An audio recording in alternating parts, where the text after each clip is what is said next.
Good evening to you, and welcome to today's SitRep. It's an evening one. I haven't done one in over 24 hours. Didn't do one yesterday. Didn't do one this morning because I was busy. So I thought I might pump one out this afternoon with a whiskey.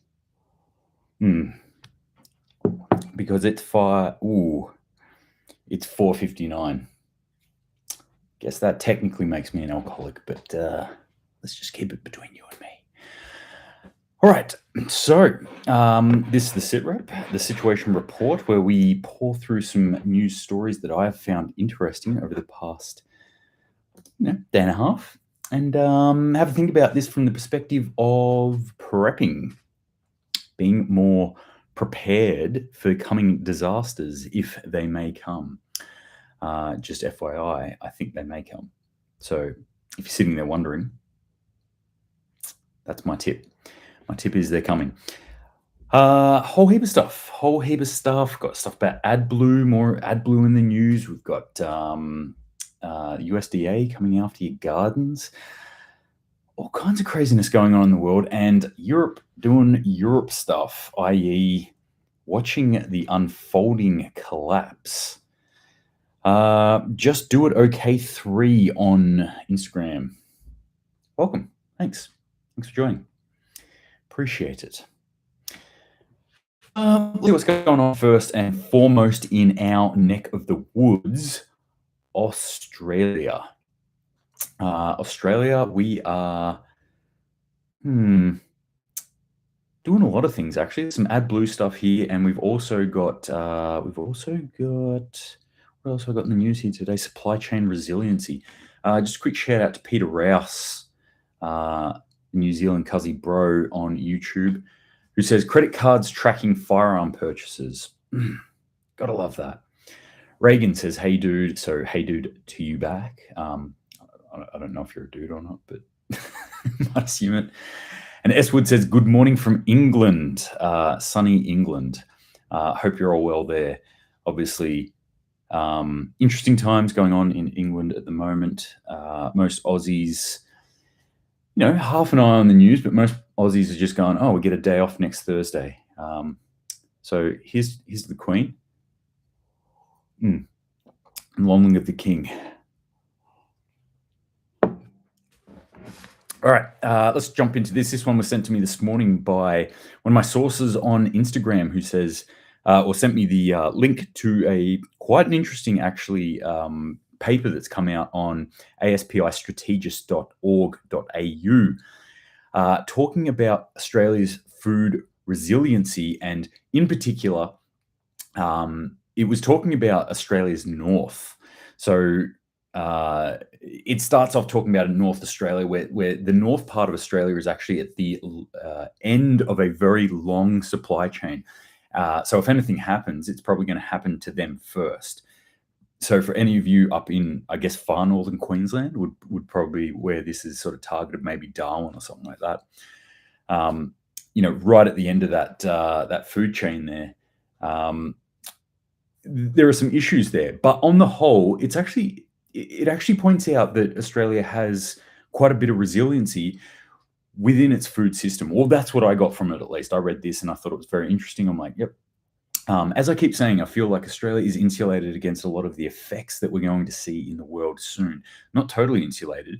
And that insulation that I'm talking about is only a time factor. So it just means we've got a little bit longer than everyone else.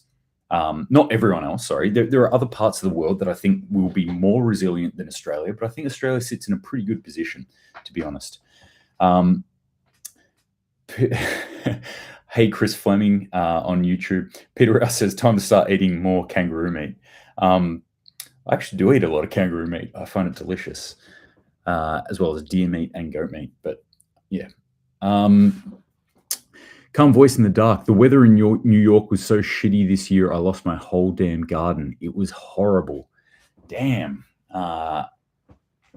Sucks to hear.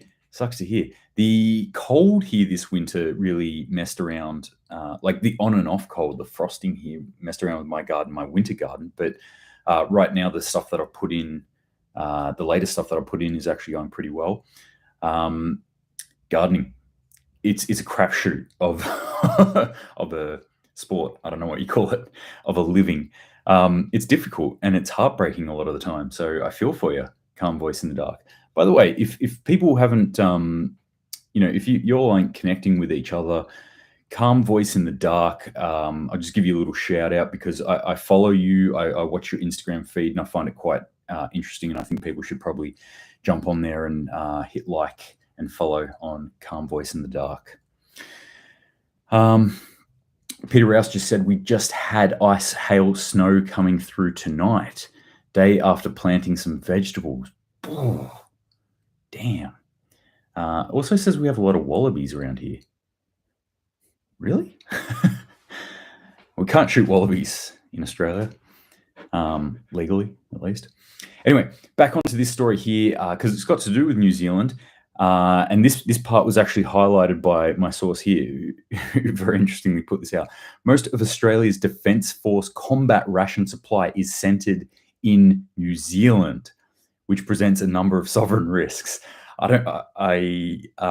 Yes and no. I think there are risks there. I think Australia and New Zealand are closely tied, like unbelievably closely tied. If push came to shove, I don't think we'd push away each other. But still, it has to travel across the sea. There's shipping lanes that need to be opened. There's a process that needs to happen in order for us to get combat rations from New Zealand. So yet another thing in Australia that we don't have here in Australia, which boggles my mind. It's like our fuel, our strategic petrol reserves. It's like our gold reserves. It's like our military combat rations. Not here in Australia.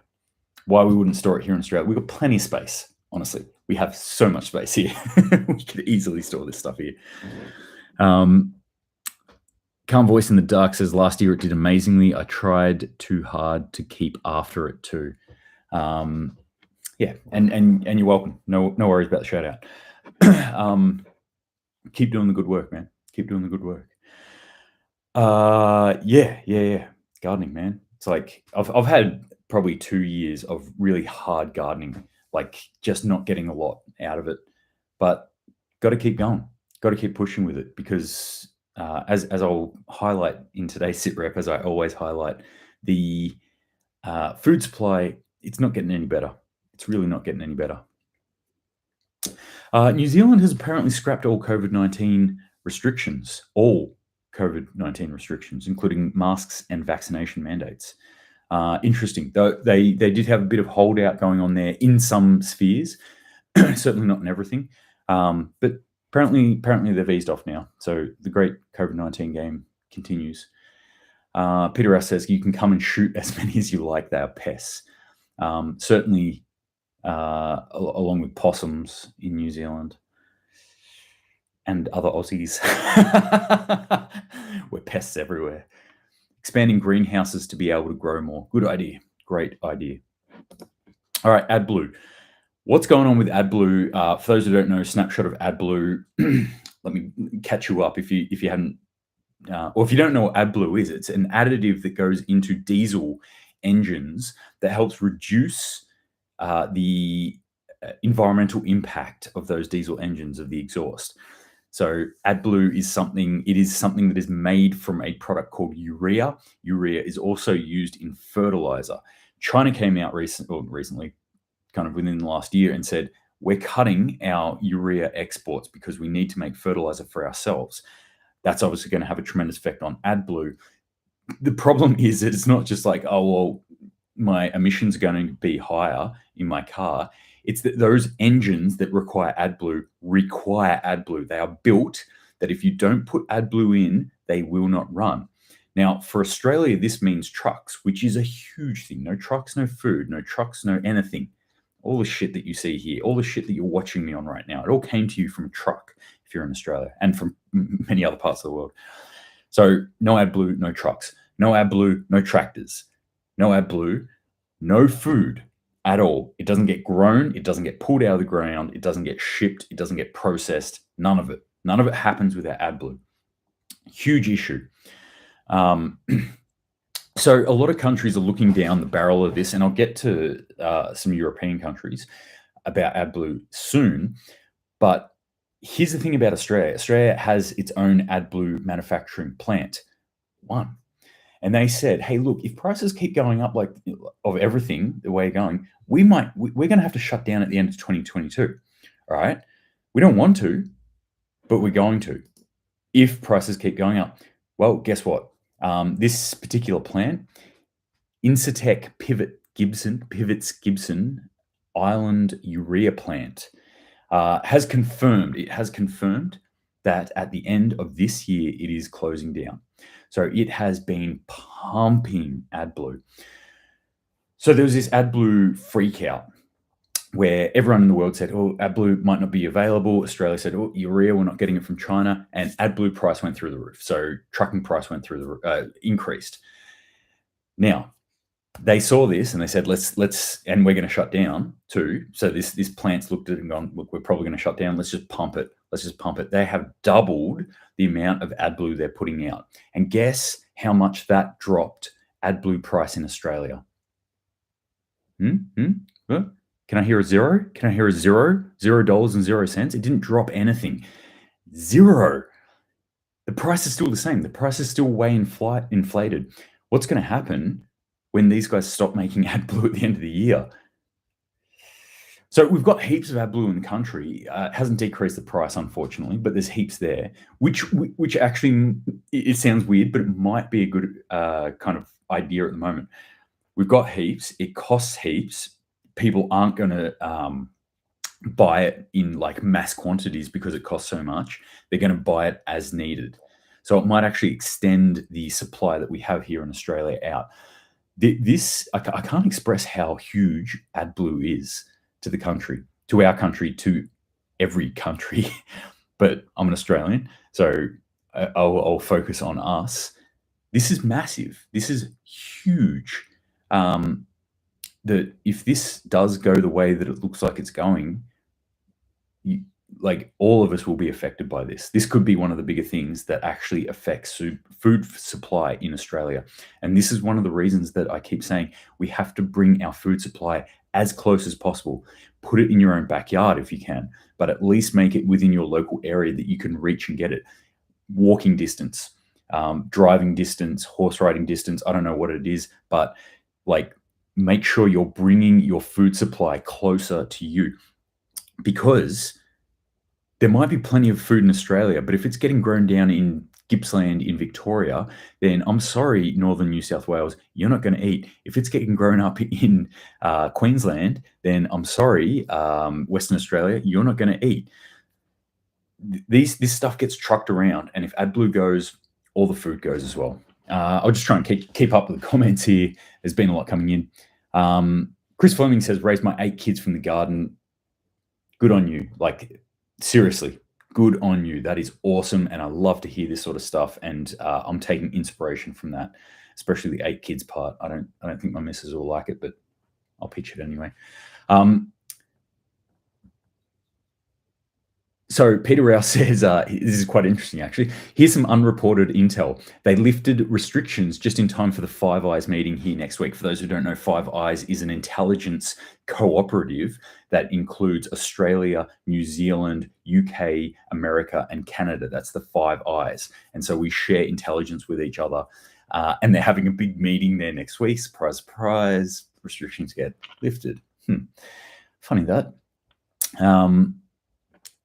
Peter Rouse also says you can disengage the AdBlue in some engines. Correct, you can. There are quite a lot of them, though, that it is built in, especially when we're looking at consumer vehicles that come out of Europe. So European consumer vehicles that are diesel that have been made within the last 10 years. I believe they're rapidly trying to fix that now and move away from it. I myself just bought another diesel vehicle. But it is not a brand that requires AdBlue. So, and that was one thing that I actually looked out for. I was like, no, I'm not going there. I'm not going Europe. I mean, I wouldn't really buy a European car anyway. I don't have AdBlue on my cars. Saw this coming a long time ago. Good. Yep. Chris Fleming says two orphans, 2 stepkids, and 2 of my own. So like that's awesome, man. I love to hear that. Like, good on you. Seriously, just good on you. That's really good. That's the kind of thing we should be thinking about right now. Raising children. Now's the time.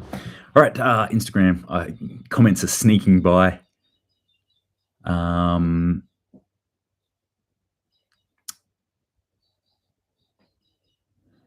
Yes. Calm Voice in the Dark actually it hits on something very interesting here. They use that shit here in the US. It's called DEF fluid. It's a nightmare here. It makes cars run poorly and is less efficient. And that's actually, I've seen some stuff about that too, and I think that is actually correct. Space Gal 27 says they must have been paid off to shut down, perhaps. And also says, should people buy some for a small petrol car? No, petrol does not require it at all. Sorry, I'll put a caveat on it. I know of no petrol car that needs AdBlue at all. There could be one out there, but I'm pretty sure they don't. UK Coronavirus says, thanks for everything, Stu. All caught up. You're a legend, mate. Literal lifesaver. I don't know if I'm saving lives, but thank you. I'm just getting up here and chucking information out. The US would be fucked. Nothing is grown or produced in any major city or anywhere nearby. They'll burn to the ground. From Calm Voice in the Dark. Yeah. And if you start to look at the statistics of people who farm, people who produce food of any significant level, Australia is the same. Not to the extent of the US, but we're very, very, not very far behind in that if you look 70, 80 years ago, the amount of people that were farming, the amount of people that were growing food in their own property, and how that has shrunk. And now it is well under 2%. I think it went under 2% over in year 2000, actually. 2% of the population creating the food for the rest of the 98% of the population. I have a feeling it might have even breached under 1%. I'm not 100% sure of that. I need to check it. But none of this food gets created in the cities. Most of the people are in the cities. Huge problem. Huge problem. All right, I'm going to keep forging on because I've got like a billion stories here. And I'm only just touching on them.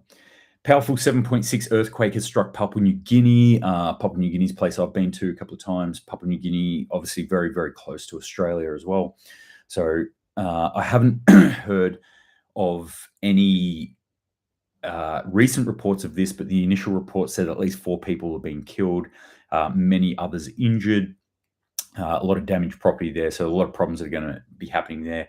My bro is slated to be heading over to this part of the world, I think in November, to do some doctoring, some volunteer doctoring. So who knows, maybe he'll be called up a bit earlier. Peter Rouse said, when I lived in Switzerland, we had community food gardens. They're another thing that I really want to encourage people to do. Community food gardens, they're great. When I lived up in hippie land, up in around Byron Bay, Mullumbimby, there's a huge one there. It's great. Go and get your hands dirty.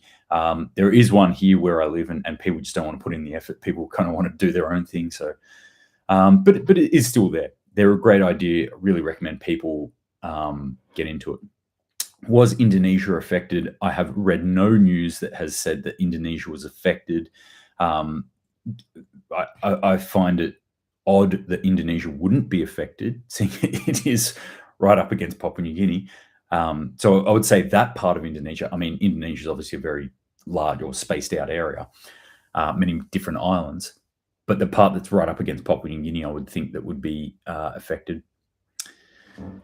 One would assume. Kieran says, amazing how much weird weather the world's having right now.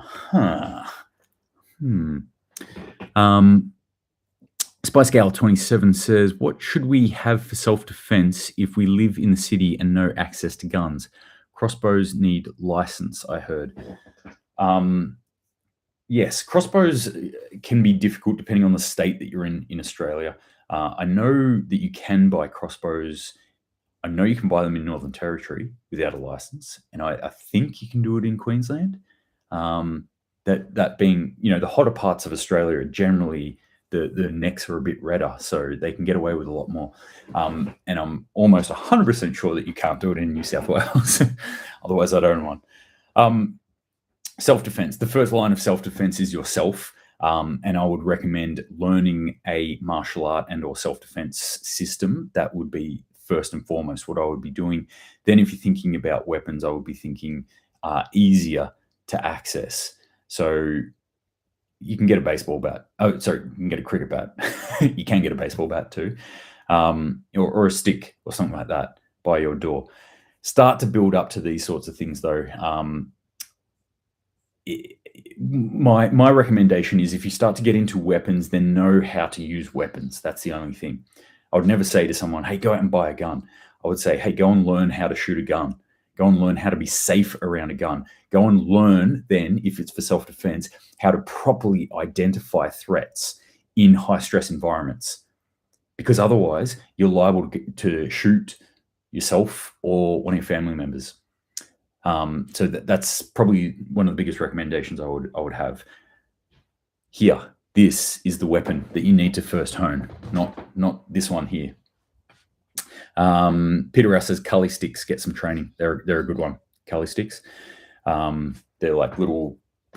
Where does that come from? Is it Indonesian? I want to say Indonesian. I could be wrong though. But they're two little sticks, and you're flicking them around like this. Can generate a lot of power with them.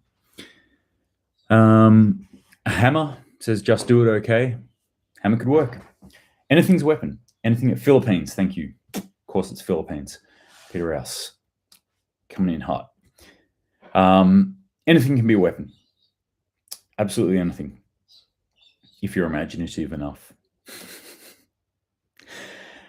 All right, let's jump out of our area now and jump into the kind of Middle East-ish kind of area. Armenian Azerbaijani border, it's gone up again. Armenia and Azerbaijan are at each other's throats. They are fighting. There is shelling going on. And there is reports all over the spectrum here. So roughly speaking, this is something that's been going on for a long time between these two countries. There's a number of different issues that are happening here. One of the factors is religious. One of them is actually strategic alliances that are happening here, being that one of them is probably more closely allied to Russia right now. Now there is contested area as well. There's a particular area on the border that is contested between them. But what I'm reading, and I'm reading sources that are very, very pro-West, I'll put it that way, and very, very pro-Russia as well.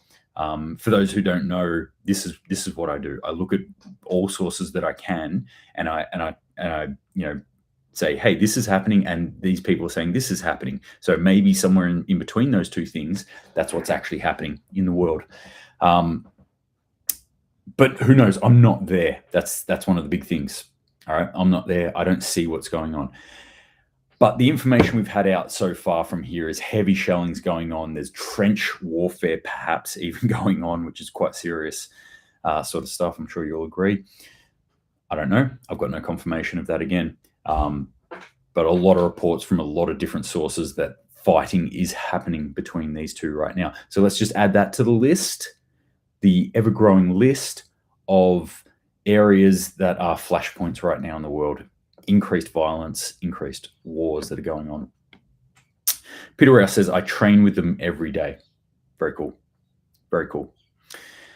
That's the Kali sticks, the Filipino fighting style. Okay, so let's jump over to Europe now. In Germany. This is a report coming from express.at. Logistik vos collapse. They're sitting, sorry about my German there. I only studied it in high school, so it's been a number of years. They're looking down the barrel of a collapse because of AdBlue, basically.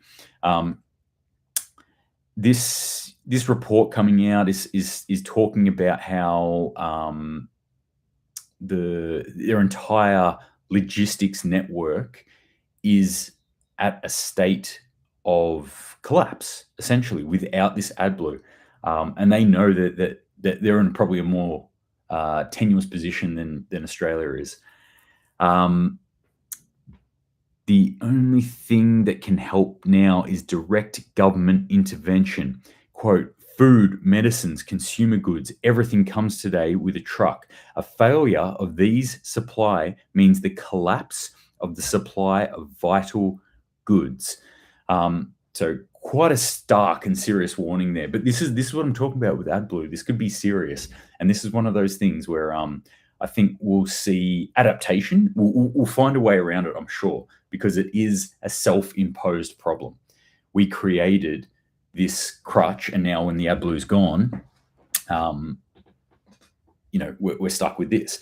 However, if the trend that's happening right now is anything to go by, and I'll talk about this in a sec as well, that all these sort of green technologies and this green policy that we're doing, as soon as the rubber hits the road, as soon as we actually get pushed a little bit, that gets thrown out the window, and people will refit these engines and go, bugger it. Like, we just need trucks to run, and I don't care what they're pumping out right now. And there are other technologies as well, i.e. I've got a Toyota Hilux, and it actually does a DEF process, but it does not require AdBlue.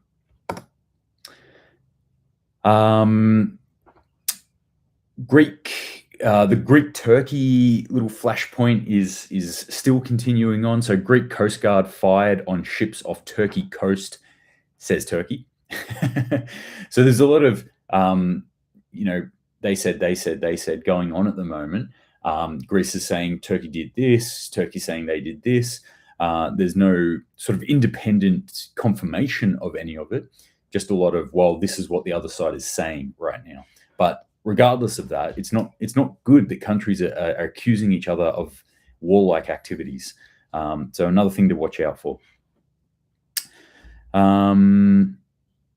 are we looking around? Romanian area, people are firewood. This is coming directly from one of my sources. In fact, this isn't a story that they sent me. This is actually a anecdotal sort of experience that they've got. Sorry, dogs are going off in the background. I think I'm getting a delivery.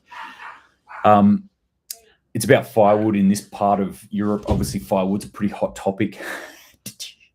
Hot topic that's going on in Europe at the moment. A lot of people trying to get firewood. Firewood sales in Germany are going through the roof at the moment.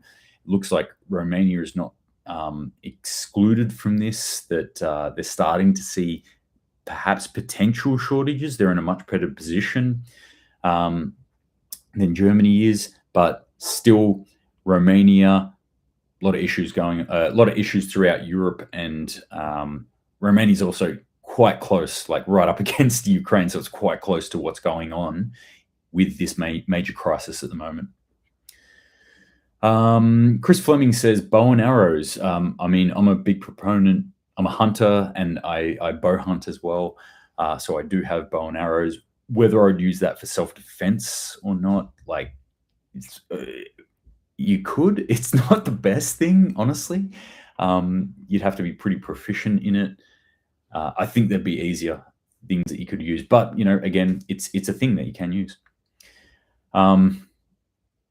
Peter Rouse says all that area will be fighting for resources. They are going to see houses catching fire from burning greenwood this winter, and I think you're probably pretty correct. At least I think there'll be an increase in respiratory diseases from people who are burning wood in spaces and areas that are not used to it and shouldn't be doing it. All right, continuing on, Switzerland has come out and said you need two-way showers, so 2 people in a shower at a time. We see the regression of society happening right before our eyes in Europe right now. Just more warning signs of what's to come for the rest of us. This following on from what I was talking about with the what's happening in Ukraine at the moment, where Ukrainian forces are beating back the Russian forces, from a lot of reports that I'm seeing. I mean, obviously the Russian side is saying, yeah, we've done what we need to do. We're just pulling back for a bit. It's all cool, but the Western propaganda machine is sort of like, oh, yep, no, we're smashing them, we're beating them, they're losing. This is a story from Zero Hedge, which actually poses quite an interesting question. Could Russia's sudden Ukraine retreat mean a tactical nuclear weapon strike is coming? Quite inflammatory title there. I personally don't think so. I mean, it's not that I don't think so. It's within the realm of possibility. It's definitely within the realm of possibility. I don't think it's likely, though, just to be honest. So just know that this sort of talk's out there. I don't think it's highly likely, though, that we're going to see that.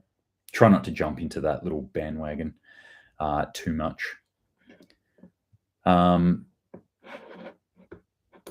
Yeah. Also in this, joy in northeastern Ukraine as residents return following Russian rout. So it's just interesting for me watching the two propaganda sides and how differently they're reporting this particular event, this particular unfolding within the Ukraine war right now. All right, jump over to UK now. I suspect that 75 to 80% of UK salad growers will not plant next year because it doesn't make any economic sense. It's fair to say the salad sector has been abandoned within the UK. That's coming from Ice Age Farmer there, who I'm not sure where they got that quote from, actually, just put up that quote, but very, very interesting sort of stuff that's going on there.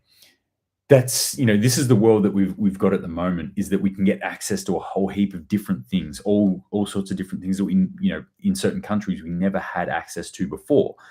And now what is happening is we're going to get less and less access to that. And the things that we've been growing within our country countries that maybe are not climatically suited to our countries are becoming more and more expensive to grow. So we're going to have to start letting go of them. One of these things might be things like salad in a country, although salad, I would imagine, actually should grow pretty good in the UK. I'm not sure why they're having a problem with it. Peter Rouse says, from what I am hearing, it wasn't a retreat. It was a trap, and now they are surrounded. Essentially, like that's kind of what I alluded to. I'm not saying that that's what's happening. I alluded to that on the last SitRep. That from I'm looking at it, I'm like, well, it would set a pretty good trap right now if they were to do it. So it's a classic military maneuver that's been done for thousands of years. Interestingly enough, I got some blowback on that in the YouTube comments. Some armchair generals in their mum's basement or something started, "Well, you don't know anything about war." I was like, okay, man, I'm just putting theories, just putting ideas out there, all right? Just, settle down, pull your knickers out of the knot and let your mum wash them and just chill out, all right? But it would make sense if Russia was to do that. Also, it could also quite likely be that Russia's getting pounded right now. I don't know. I'm not there. Okay. That Insta chick Lauren says, vegans will weep. The salads? No, it was supposed to get rid of beef. Oh, tell me the soybeans are all right. Note Ukraine only gains 1% of the land they have lost to Russia. Yes, but to hear the Western propaganda machine, they've got it all back now. And you can clearly see on the maps right now, there's a certain maps and certain websites you can go to that has multiple independent reporting going on of fighting that's happening. You can see it's like, well, they haven't won back their country. They've definitely done a big push here. That's good for the people of Ukraine, but yeah. Anyway, that aside, Russia promises to provide free fertilizer and increased grain exports to poor countries. This is something that apparently is not getting reported too much on Western media. So, quote, in total, by the end of this year, we will supply some 30 million tons of grain and are ready to increase this volume to 50 million tons or more because, thank God, we have a good harvest this year. Quote, we believe it to be right to ramp up deliveries to the poorest countries, end quote. It's from Putin's mouth. You don't need to buy votes anymore. You can I guess it is buying, but you can feed votes, right? And I said this, these poorer countries that I think he's alluding to is probably, a lot of them are in Africa. This is exactly what I was talking about in the last SitRep.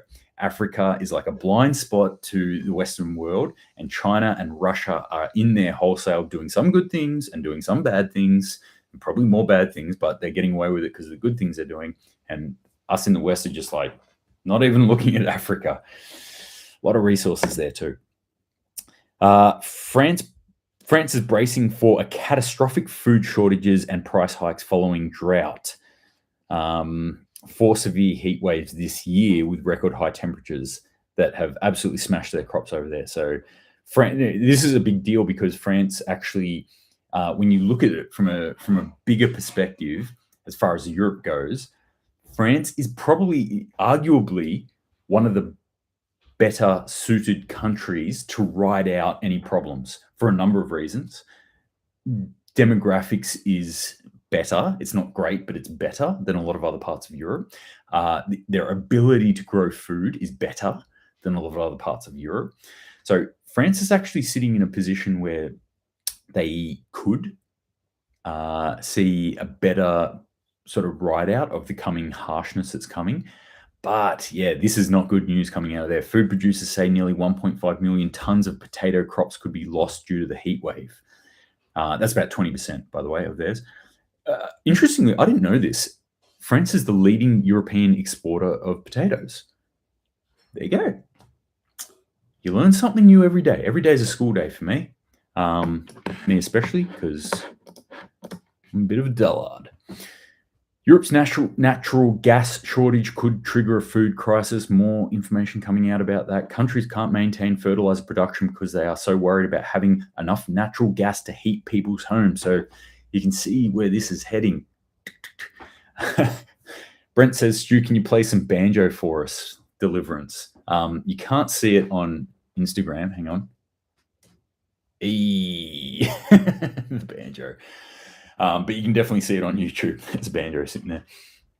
Banjo, whiskey, axe. Should explain everything. No more you need to know, really. Yeah, food crisis. This is what Europe's facing. They're going to have to make some really tough decisions coming up in the not too distant future. It's going to be hard times. All right. Speaking about France, Parisians doing their favorite pastime, which is correct, rioting. Yellow vest protesters are back out in force in Paris amid rising inflation this time. They love doing it. They just love doing it. But again, I always say this sort of stuff. I like to point out these civil unrest type events because this, I believe, we're going to see more of moving into the kind of world that we're moving into at the moment. We're in a tumultuous transitional period, and we're going to see more civil unrest. We're going to see more violent behavior in and around our cities in particular, because that's the congregation of human beings. So if you do live in and around a city, like, this is something that should be on your mind and you should be preparing for. Commie Hunter 12 says, let's travel there together. Let's. I'm keen to. For those who don't see, there was a huge attack by Russia. I mean, a huge explosion from an attack by Russia on a thermo energy plant, so a plant that puts out energy and heat in the Ukraine. And yeah, okay, there's a war going on there. There's going to be attacks and things like that. And things like this. The interesting part for me as a prepper was, bam, this thing gets hit, the entire area goes dark. And I'm not talking about lights didn't turn on and off. I'm looking at net blocks and the drop off in internet traffic. Obviously, this is something we need to think about. Everything that we do on the internet, and you think about how beholden the average human being, how we are to the internet for everything we do, and the power goes out. No internet. It went from like 100%, and within 2 minutes, it had already dropped to 25%, went lower. And you could see that actually sustained for a little while before it kind of kicked back in. So huge internet disruption there in Kharkiv. from that blast, which was the Tech 5 thermal power plant.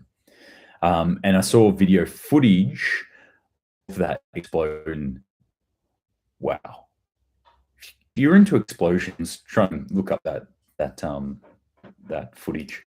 That's actually really cool footage from the perspective of looking at the propagation of explosions and how they work. But if you don't even have to be into that. It is a huge fucking explosion. All right, so EU and all their greenness, go green, go all the green. This little story's come out. This is from Russian propaganda, so they're always pointing the finger. Look how shit you guys are. So take it for what it is. EU burning wood despite green agenda. The European Union is set to vote whether to ban the harvest and burning of trees, while some energy crisis crippled Nordic and Central European countries oppose the proposal. So what they're looking at doing is saying, you can't burn wood. It's not green enough, guys. It's not green.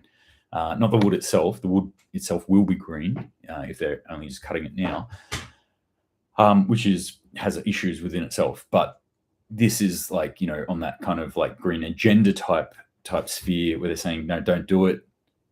Don't do it. Like, we need to save the environment. So we're going to get rid of your farting cows, and you can just fucking freeze to death, I guess. Starve and freeze to death. That's what you have to do, Europe. Meanwhile, they could have all the oil and gas that they want, but their leaders are saying, no, we have to stick this one out.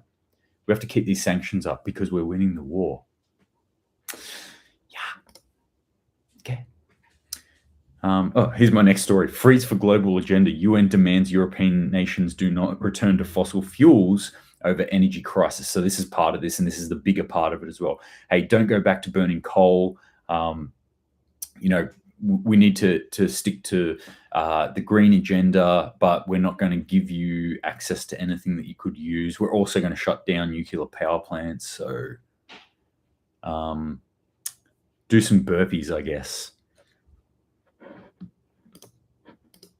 This is the kind of shit that like people go like, why are you libertarian? Why don't you trust governments? Like, they literally will allow you to die for their end. They will literally take everything from you. This is why I do not trust governments at all. Any government. I don't care if it's left or right or center or pink or purple or up and down or red or blue. I don't trust them. I just don't. And I don't think you should either. Trusting yourself, that's what you should do.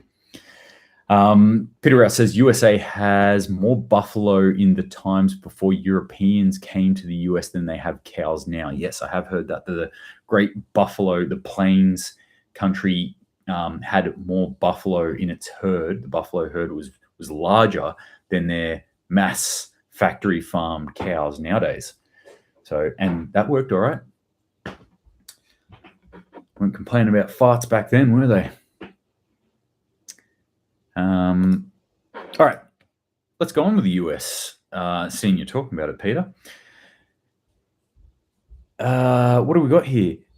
I've been talking about this railroad strike that's imminent coming up. So they've got to hit a deal in the US. Otherwise, there's going to be this railroad strike, and that's going to really fuck their supply chain even harder, which will drive up the cost of everything. On top of this, at the same time, FedEx Ground and UPS, their workers are also going to strike. Now, this was actually on Ice Age Farmer. Again, Ice Age Farmer is one of those channels that I think you should be watching if you're not watching them, who pointed out this. And I'll just say what they wrote here. It seems perfectly normal to me that FedEx Ground, UPS, and railroad workers are all striking at the same time. Absolutely nothing to see here. Does that not seem odd to anyone else that they're all doing it at the same time? Bad times. Okay. Also, Ice Age Farmer. This is one of the big ones. This jumped out at me. I don't know. This is the only thing I've seen on it. But I will be looking into this a little bit more because this terrifies me. USDA wants you to register your garden. What they're talking about here is they want people to create a registry and a map of small-scale food production. This terrifies me. Why? Why are they doing that? This smacks of communism to me. Like, yep, as soon as it gets hard enough, we're coming for your garden, we're coming for your food. Yet what? You were the person who was smart enough to start growing things because you were listening to some bearded, tattooed weirdo on Australian dude on the internet ages ago, and you went out and gardened, and now you've got food. Well, we're going to take it. Don't, like, if you're in the US right now and listening to this, do not register this. If you're in another country and your government is pitching this at you, do not register your garden. Tell them to stick their registry right up their asses, like right up there, so far up that it starts coming out their nose. All right, this is a bad idea, a horrible idea. There's not much that I sort of go "Gah!" and freak out about, but this I definitely freaked out about. Again, this is the only thing I've seen of this, so I haven't got any full confirmation, but I do trust. This is from Ice Age Farmer. I do trust the stuff that Ice Age Farmer generally puts out. Apparently, another 3 million chickens were euthanized from bird flu in the US over the past this week. What? That takes it to 43 million chickens and turkeys this year. Ooh, man. 57. I actually got sent footage of this from that institute from Lauren days ago, and I just didn't put it up. But it's a pretty interesting story that came up. There's all this footage of these cows that had these lumps on them, and they've just been killed. 57,000 cows in India got killed and burnt because of lumpy. What's it called? Lumpy skin disease. LSD. Not that kind of LSD, kids. Come on. Don't do drugs. Or do. It's up to you. I don't really care. I'm not here to tell you what to do. Drugs can be really cool, especially ones that take you in some, really far out places to meet God. But anyway, this kind of LSD, lumpy skin disease, that they had, well, some of these farmers are actually suggesting that they were recently vaccinated for LSD, for lumpy skin disease. And then they broke out in lumpy skin disease, and then they died. Or actually, they weren't die. They didn't die. They actually had to get killed because of it, because it was spreading. Yeah. I mean, this is going to have a huge effect on India. I mean, India, we're talking about a dairy industry here with India. Not necessarily the beef itself, because, sacred cows, right? But dairy is a huge thing, and that's going to take a massive hit now in India. You can guarantee it. All right, last one that I'm going to end off with, because I've been going for 48 minutes, so I apologize. And thank you very much for people who stuck around for these 48 minutes. Cheers to you.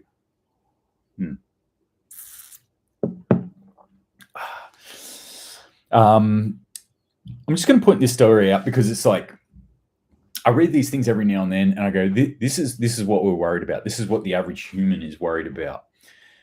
It's about iPhones, iPhone 14.